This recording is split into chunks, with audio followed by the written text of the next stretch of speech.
नमस्कार, भोपाल से मैं अजय भटनागर और हम भारत एक्सप्रेस के कार्यक्रम चुनाव चर्चा में बात कर रहे हैं। चाय पे चर्चा पे जो चुनावी कार्यक्रम है और इसमें हम बात करेंगे मुद्दों की कि चुनाव में भोपाल में किस तरह के मुद्दे हैं, क्या इस समय चुनाव के हाल हैं। आम जनता भोपाल वासी हमारे साथ मौजूद हैं, सीधे बात करेंगे।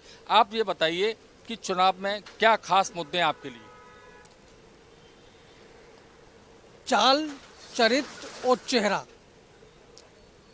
भारतीय जनता पार्टी ने इस चीज़ को काफ़ी उछाला था और इसी आधार पर जनता को सम्मोहित किया, प्रभावित करके अपना बैंक बैलेंस बनाया और उसी आधार पर सत्ता पे आई।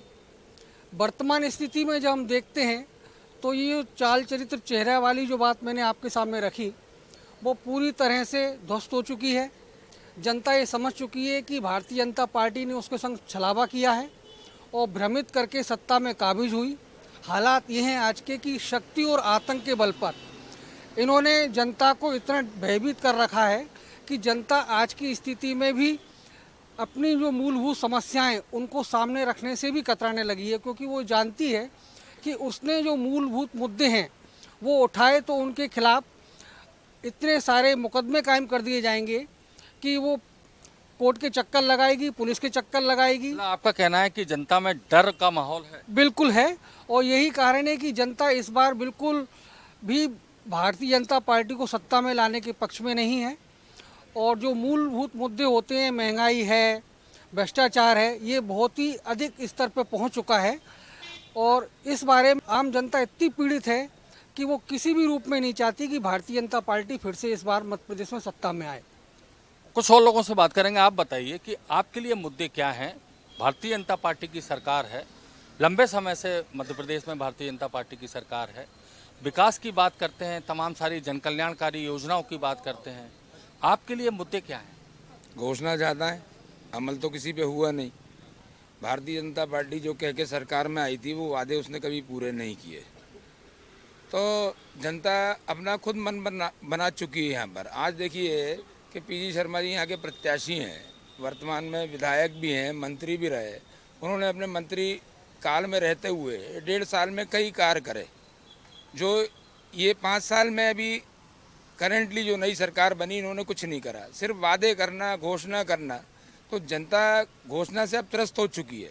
जनता को चाहिए काम, न सड़क, बिजली, पानी, शिक्षा, स्वास्थ्य, कोई दावे तो सरकार बहुत करती है कि सड़कें बनवाई हैं और बहुत काम किए हैं, स्वच्छता में राजधानी नंबर 1 पे आई है देश में। नहीं, आप देखिए ना, सड़कों की व्यवस्था अगर ये सही दिख रही है, गलियों में सड़क नहीं है, नालियां नहीं है, जो डेली के मुद्दे। तो नगर निगम का काम है। नहीं, नगर निगम का काम है, भारतीय जनता पार्टी की सरकार है, उसके अंदर नगर निगम भी है। तो ये कोई विकास का कार्य इन्होंने किया नहीं कभी भी, सिर्फ घोषणा करना, वादे करना, ये काम है इनका। आज इनको प्रत्याशी भी आप देखिए, बाहर के प्रत्याशी को यहाँ लाके उनको मजबूरी में खड़ा करना पड़ा, क्योंकि पुराना चेहरा जो था उसको उन्होंने हटा दिया। जनता भोपाल के ही हैं जो भोपाल के ही थे, पुराने प्रत्याशी को हटाया। आज पी शर्मा के सामने है, पी शर्मा जी ने जो वादे किए, काम किए, जितने 24 घंटे लोगों के लिए अवेलेबल रहते हैं वो सब काम इनके नेता लोग नहीं करते। कांग्रेस प्रतिनिधि भी हमारे साथ हैं, उनसे बात करने की कोशिश करेंगे। आप बताइए कि भारतीय जनता पार्टी तमाम सारे दावे कर रही है कि उनको वोट विकास के नाम पे, उनकी तमाम सारी जनकल्याणकारी योजनाएं हैं, अभी बहुत सारे वादे भी किए हैं और लाडली बहना योजना भी शुरू की है। कांग्रेस जनता के बीच जा रही है तो किन मुद्दों पे जा रही है? कांग्रेस को वोट लोग क्यों दें? देखिए, जनता इस मुद्दे पे जनता के पास हम कांग्रेस पार्टी के लोग इस मुद्दे पे जा रहे हैं। ये लाडली लक्ष्मी योजना की बात कर रहे हैं। लाडली लक्ष्मी योजना इनको 18 साल पहले याद नहीं आई, इनको हमारी बहनें याद नहीं आई, इनको हमारी माताएं याद नहीं आई, हमारी बच्चियाँ याद नहीं आई। आज इनको एक 3 महीने पहले लाडली लक्ष्मी योजना याद आती है। आप रिजर्व बैंक ने इनसे जवाब मांगा है, एक दिन में 2 बार कर्जा लिया, एक हफ्ते में इनने 1 महीने के अंदर इनने कर्जा ले लेके आज हमको कर्जदार बना दिया, आम जनता को कर्जदार बना दिया और वाहवाही लूटने में ये लगे हुए हैं। दूसरी बात, आज हम बात करें मध्य प्रदेश की, अगर हम बात करें और हम अगर भोपाल की बात करें तो आज सबसे बड़ा महंगाई का बेरोज परेशान है। आज उससे पूछिए, गृहिणी से पूछिए, उसको घर चलाना दुश्वार हो गया। किराने का सामान, खाने का सामान और कई ऐसी चीजें हैं कि आम जनता परेशान है, ताहाताई मची हुई है मध्य प्रदेश के अंदर, देश के अंदर।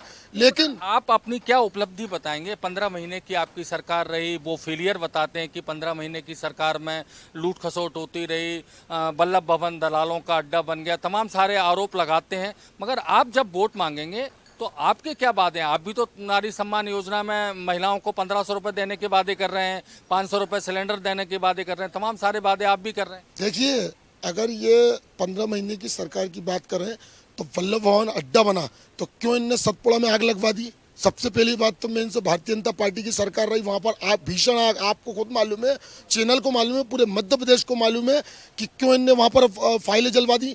क्योंकि वहां पर भारतीय जनता पार्टी का भ्रष्टाचार था। कमलनाथ जी के ऊपर अगर ये विलेम लगाते हैं तो कमलनाथ जी ने 15 महीने में सबसे पहले जब सरकार, उन्होंने किसानों का कर्जा माफ करा।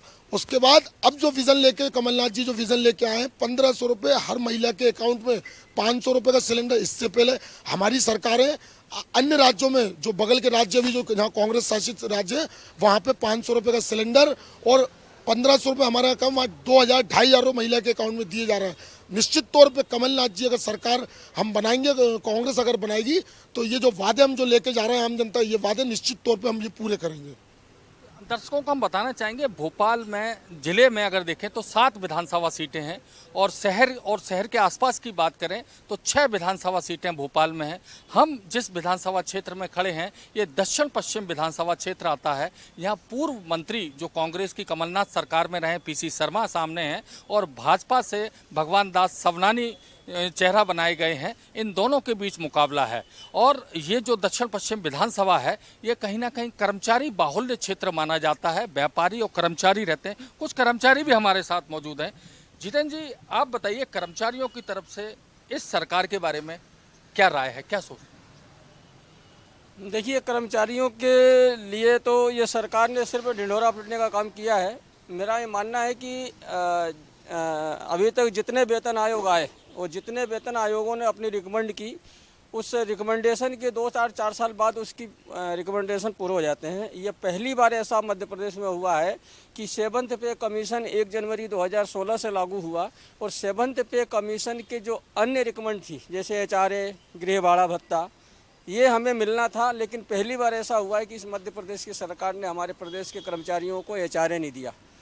एक सबसे बड़ा मुद्दा था हमारे यहाँ की सभी प्रदेश के कर्मचारियों को जो स्वास्थ्य, आज इस देश के लिए क्या पूरे विश्व के लिए स्वास्थ्य सबसे बड़ा मुद्दा है।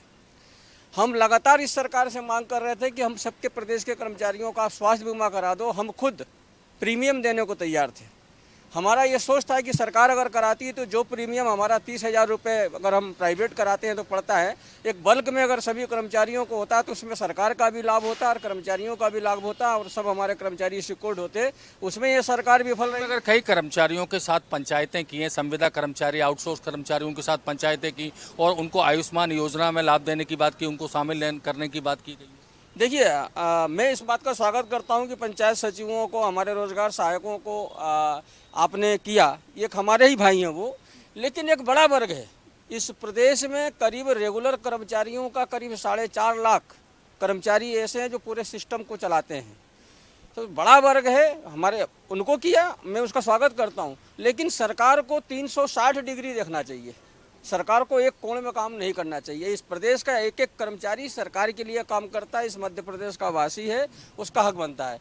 जिस विधानसभा में हम हैं, अजय जी आप खुद यहाँ के गवाह हो कि जब हमारे साउथ टीटी नगर के आवास तोड़े गए थे तो उस समय माननीय उमाशंकर गुप्ता जी और मुख्यमंत्री जी ने हम कर्मचारी नेताओं को बैठा के ये कहा था कि पलाश होटल के सामने कि हम आवास आपको बना के देंगे। ये कर्मचारियों के लिए एक गंभीर मुद्दा है कि आज 6 साल के बाद भी एक भी कर्मचारी को आवास आवंटित करके सरकार नहीं दे पाई।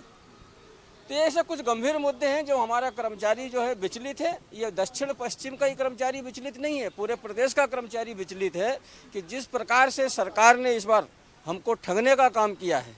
हमारे जो फंडामेंटल राइट्स थे, हमारा HRA राइट्स था, उसको रोकने का काम किया है। सरकारी आवास तोड़ने का जो काम किया है उससे विचलित हैं। बीमा जो नहीं कराया उससे विचलित हैं। हमारे प्रदेश के जैसे अध्यापक साथी हैं, ये सरकार कहती है कि हमने 500 रुपये वालों को 50,000 तनख्वाह दे दी। मैं इस सरकार से प्रश्न करना चाहता हूँ कि जो 500 रुपये महीने में उन्होंने 20 साल सेवाएं की थी, उसको आपने गड्ढे में क्यों डाल दी? आप उनको सेवा में जोड़ते हैं ना 500 रुपये महीने वाली नौकरी को। मतलब आप ये मानते हो कि जिस दिन से आपने उनकी तनख्वाह 50,000 उस दिन से वो सेवा में आए, तो सरकार का ये दृष्टिकोण तो गलत है ना। उन लोगों ने कहीं ना कहीं कर्मचारियों की अगर बात करें तो मिली जुली प्रतिक्रिया आती है। कहीं कर्मचारी स्वागत भी करते हैं तो कहीं नाराज भी होते हैं, मगर और तमाम सारे मुद्दे हैं। भोपाल को स्मार्ट सिटी बना रहे थे, क्या हुआ, बन गई क्या? मैं पेंशनर एसोसिएशन से हूँ। हाँ स्मार्ट सिटी की बात करेंगे। हाँ, नहीं तो स्मार्ट सिटी बनाने की बात थी, सरकारी मकान तोड़े। स्मार्ट सिटी बनाई, सरकारी मकान में भी वो अभी तक जो जिनको यहाँ शिफ्ट किया है उनके काम नहीं हुए। अब आज कितने साल हो गए, अभी तक वो कोई प्रगति नहीं दिख रही वहाँ पर। ये रोड बना दिया है और वो पड़ा हुआ है वैसे ही। स्मार्ट सिटी में के नाम से कोई सुविधाएं नहीं है। एक पेंशनर्स की बात होती है कि ओपीएस की बात होती है कि ओल्ड पेंशन स्कीम। कांग्रेस ने वादा किया है कि हम सरकार में आएंगे तो ओपीएस देंगे। भारतीय जनता पार्टी इस मामले में लगातार चर्चाएं करती रही और कहा है कि हम कर्मचारी हितैषी हैं, कर्मचारी हितैषी योजनाएं बना रहे हैं, तमाम सारे लाभ दे रहे हैं।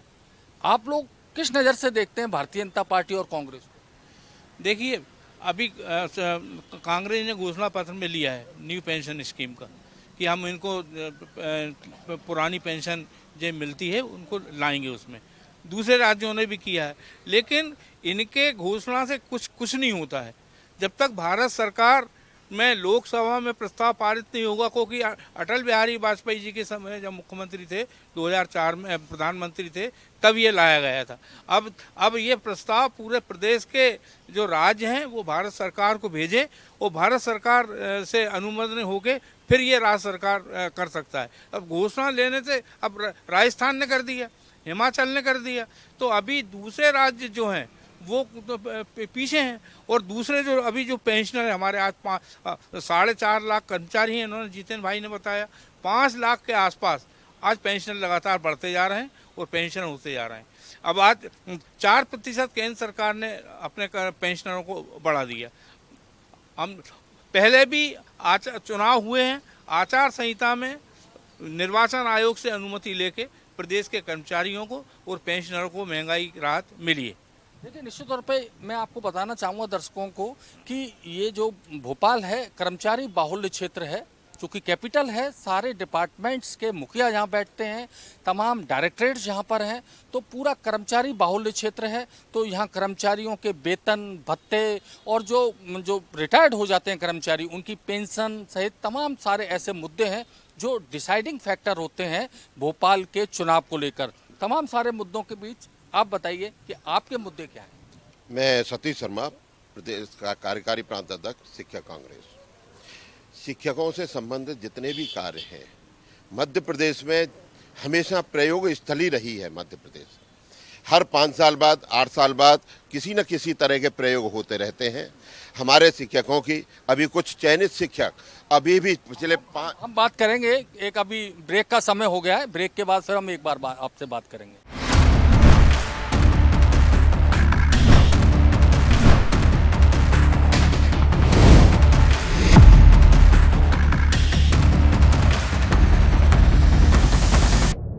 ब्रेक के बाद एक बार फिर आपका चाय पर चर्चा पे स्वागत है। इस कार्यक्रम में हम लोगों से बात कर रहे थे, चुनावी चूँकि माहौल चल रहा है और चाय पर चर्चा में हम लोगों से उनके मुद्दे जानने की कोशिश कर रहे हैं कि आखिर चुनाव में वो उनके मुद्दे क्या हैं और राजनीतिक दल क्या उनसे वादे कर रहे हैं। राजधानी है, कैपिटल है भोपाल, चूँकि इसमें कर्मचारी बाहुल्य क्षेत्र है, ज़्यादातर कर्मचारी रहते हैं और कर्मचारियों के तमाम मुद्दे सीधे सरकार को प्रभावित करते हैं। सरकार की जो नीतियां होती हैं, सरकार नीतियां बनाती है, मगर उनका एग्जीक्यूशन जो होता है, क्रियान्वयन होता है, वो इन कर्मचारियों के। तो सीधे बात करेंगे, आप बताइए कि भोपाल में कर्मचारी भी रहते हैं, तमाम सारे और वर्ग के लोग भी रहते हैं, मगर कहीं ना कहीं आम लोगों के और भी तमाम ऐसे मुद्दे होते हैं जिनको लेकर, सरकार को लेकर आप क्या सोचते हैं? देखिए, सरकार जब से भाजपा सरकार आई है तब से आप ये देखिए कि भ्रष्टाचार के इतने पिटारे खुल गए हैं, इतने पिटारे खुल गए हैं कि उस पर कहीं कोई अगर शिकायतें भी होती तो कार्रवाई नहीं होती है। आप देखिए, लगातार जो है आयुष्मान का गया, अभी पटवारी का गया, शिवराज सरकार के कार्यकाल में सबसे अधिक भ्रष्टाचार हुआ और जनता त्रस्त है। अब बात करते हैं अपन लाडली लक्ष्मी बहना योजना की। ये योजना जो सरकार लेके आई, सिर्फ 1% वोट कम हुआ 2018 में तो सरकार चली गई। उनके दिमाग में एक ही चीज़ आ रही है कि सिर्फ बहनों को पैसा दे दो, बहनों को पैसा दे दो, सरकार आ जाएगी। सरकार डरी हुई है। लेकिन सबसे बड़ी चीज़ मैं आपको ये बताना चाहता हूँ कि इतनी सारी घोषणाएं, इतना सारा वादा, इतना सारा पैसा, चाहे वो कांग्रेस हो चाहे भाजपा हो, ये सारे के सारे जो वादे कर रहे हैं, जब ऑलरेडी मध्य प्रदेश कर्जे में है तो ये योजनाएं पूरी कहाँ से करेंगे? इसका मतलब साफ तौर पे मेरे को समझ में आता है कि ये सिर्फ चुनावी जुमले हैं। जिस तरीके से नरेंद्र मोदी ने बोला था कि 15 लाख रुपए हर भारतीय के खाते में आएंगे, उसी तरीके से आज जो कांग्रेस और भाजपा जितना भी जो प्रोपोगंडा कर रही है, जनता को लाभ देने की बात कर रही है, पैसा आपके पास है नहीं, पैसा लेंगे किससे? क्या मध्यम वर्गीय परिवार को आपने लूटने की तैयारी कर ली है? इसका मतलब साफ तौर पे कहीं ना कहीं चुनाव होने के बाद महंगाई बहुत तेजी से बढ़ेगी और आम जनता और ज़्यादा दिक्कतों में आएगी और परेशानी में आएगी। महंगाई तेजी से बढ़ेगी। जनप्रतिनिधि आते हैं, चुनाव आता है, जनप्रतिनिधि आते हैं, वादे करते हैं, वोट मांगते हैं, फिर उसके बाद क्या होता है? आप बताइए, जब कोई जनप्रतिनिधि आता है चुनाव में, वो वोट मांगता है, तमाम तरीके की बात करता है, आप कैसा जनप्रतिनिधि चाहते हैं? और क्या अभी तक जब आपने वोट दिया तो जिसको वोट दिया क्या उसने काम किया? साहब, हमारी जनता ने, देश की जनता ने तो परिवर्तन कर दिया था। अब वो वैसा भी अभी वैसे ही चाह रही है जनता, कहना नहीं चाह रही है, लेकिन कांग्रेस को लाना चाह रही है जैसे लाई थी, फुल बहुमत से लाई थी। इसमें ये चोटाई हो गई, दगल फसल हो गई, बिल्कुल जनता के साथ चोट हुई है। आज जनता मजदूर, मैं मजदूर हूँ, मजदूरी से तरस रहा है, रोजगारी से तरस रहा है। आप देख लो, अभी प्याज देख लो, टमाटर देख लो, आप ठेले पे ले आओ तो बिकता नहीं है, वहाँ मिलता नहीं है। घर में आटा देख लो आप, जो जनता कांग्रेस को लाई थी 15 महीने में बहुत अच्छी खुश हो रही थी, उसमें इनने खरीद फरोशी। तो आपका कहने का मतलब है कि अगर कांग्रेस आएगी तो महंगाई कम हो जाएगी? बहुत कम होगी। कांग्रेस जी और जीने वाली सरकार है, किसी को परेशानी नहीं है, अमीर को परेशानी नहीं है, गरीब को परेशानी नहीं है, कोई नेतागिरी नहीं चलती ज़्यादा। यहाँ तो हिंदू मुसलमान भी चल रही है, सब चल रही है। टोपी देख के माल दिया जा रही है, टोपी देख के माल वो करा जा रही है। तो अब तो राम मंदिर का मुद्दा भी बीच में आ गया। राम मंदिर से मुझे क्या लेना, मस्जिद से मुझे क्या लेना, मेरे पेट से मुझे मतलब है, मेरे परिवार से मुझे मतलब है। देखिए, ये बेसिक चीज है। आदमी मंदिर, मस्जिद, धर्म से ज्यादा अपने पेट की बात कर रहा है, रोजगार की बात कर रहा है। उनको अपने मुद्दों से मतलब है। ये जो मुद्दे राजनीतिक दल लाते हैं उनको किस तरह से जनता नकारती है, ये सामने कुछ और लोग हैं। आप बताइए कि आपकी नज़र में आम जनता क्या चाहती है, किस तरह का जनप्रतिनिधि? जनप्रतिनिधि ऐसा होना चाहिए कि जो सारे कर्मचारियों को लेकर चले और उनकी सभी मांगों को लेकर चले। जो कि मैं अध्यापक संवर्ग से हूं, तो मैं यही कहूंगा कि हमारी 15 से 20 वर्षों की जो वरिष्ठता थी वो सरकार ने शून्य कर दी और नवीन नियुक्ति कर दी, जिससे हम लोगों को प्रताड़ित होना पड़ता है। रिटायरमेंट के बाद ग्रेजुएटी नहीं मिल पाती। इसी के कर्मचारियों की बात होगी, मगर एक आम नागरिक भी हो आप, आम नागरिक के तौर पे आप किस तरह से? आम नागरिक के तौर पर टैक्स का बोझ बढ़ता जा रहा है, महंगाई बढ़ती जा रही है और जैसे तैसे जो कर्मचारी हैं उन्हीं के ऊपर, जो मध्यम वर्गीय कर्मचारी है उन्हीं के ऊपर बोझ डलता जा रहा है। ये सरकार निरंकुश होकर कर्ज पे कर्ज लेती जाती है और उसका बोझ कर्मचारियों को उठाना पड़ता है। यानी कि जो योजनाएं वो चला रही हैं कि फ्री हम देंगे, लाडली बहना योजना में पैसा बांट रहे हैं, या तमाम सारी और योजनाएं हैं, 450 रुपये में सिलेंडर दे रहे हैं, जो फ्री वीज की योजनाएं होती हैं, उनका आप विरोध करते हैं? इसका पूरा विरोध करते हैं। माननीय अटल बिहारी वाजपेयी जी ने बंद कर दिया, तो सभी लोग ये कहते हैं कि जब प्रधानमंत्री जी दिल्ली में पेंशन लागू करेंगे तो सबको एक जैसा आदेश मिलेगा। मैं ये भी तो कहना चाहता हूँ कि माननीय प्रधानमंत्री जी नरेंद्र मोदी जी ने भी ये कहा था कि रेवड़ी कल्चर बंद होना चाहिए, तो यहाँ पर क्यों नहीं लागू होता? यहाँ पर रेवड़ी क्यों बांटी जा रही है, और वो भी कर्ज लेकर? ये गलत प्रथा है। देखिए, निश्चित तौर पे जब जो फ्री वीज की योजनाएं हैं उस पर कहीं ना कहीं सभी नेता ये बात कहते हैं कि फ्री नहीं देना चाहिए, मगर इसका खामियाजा कहीं ना कहीं भुगतना पड़ता है तो मिडिल क्लास वर्ग। और जैसा कि मैंने बताया था कि कर्मचारी बाहुल्य क्षेत्र है, और जो कर्मचारी टैक्स देता है और उन पैसों को अगर वो बांटा जाता है इस तरह से बिना उनसे पूछे, बिना उनसे कंसल्ट किए, तो कहीं ना कहीं नाराज़गी सामने आती है। और ये नाराज़गी आप सामने देख भी रहे हैं। कुछ और लोग हैं, आपसे बात करना चाहेंगे। आप बताइए कि आप किस तरह का जनप्रतिनिधि चाहते हैं? हम जनप्रतिनिधि ऐसा चाहते हैं जो जनता की आवाज़ सुने, जनता की समस्या के बारे में सुने और उनकी समस्या समाधान करें। जब से भारतीय जनता पार्टी आई है उसके जनप्रतिनिधि एक भी अच्छा नहीं है। सारे क्षेत्रों में जनता त्रस्त है और जनता परेशान है। जैसे कि अभी लाडली बहना योजना आई है, उससे काफ़ी नुकसान हमारे मध्य प्रदेश को हुआ है, हमारी बहनों को हुआ है। 1000 रुपये महीने दे रहे हैं, मगर वो अब याद आई है उन्हें 20 साल में। वो तो कहते हैं कि जैसे महिलाएं सशक्त हो रही हैं, नारी सशक्तिकरण के लिए योजना लाई गई है। तो फिर काय को जगह निकाल रहे हैं भैया, काय को 50% देने की बात की है। वो कांग्रेस ने की है, वो बात की बात है, लेकिन कांग्रेस ने सरकार बनने के बाद की है। ये तो सरकार बनने से पहले कह रहे हैं। ये तो एक तरीके से आप वोट मांग रहे हैं 1000 रुपये देके। कर दिए नहीं, अभी कहाँ दे रही सरकार। भारतीय जनता पार्टी ने तो देना भी शुरू कर दिया। तो ये गलत है ना, उनकी नीति गलत है।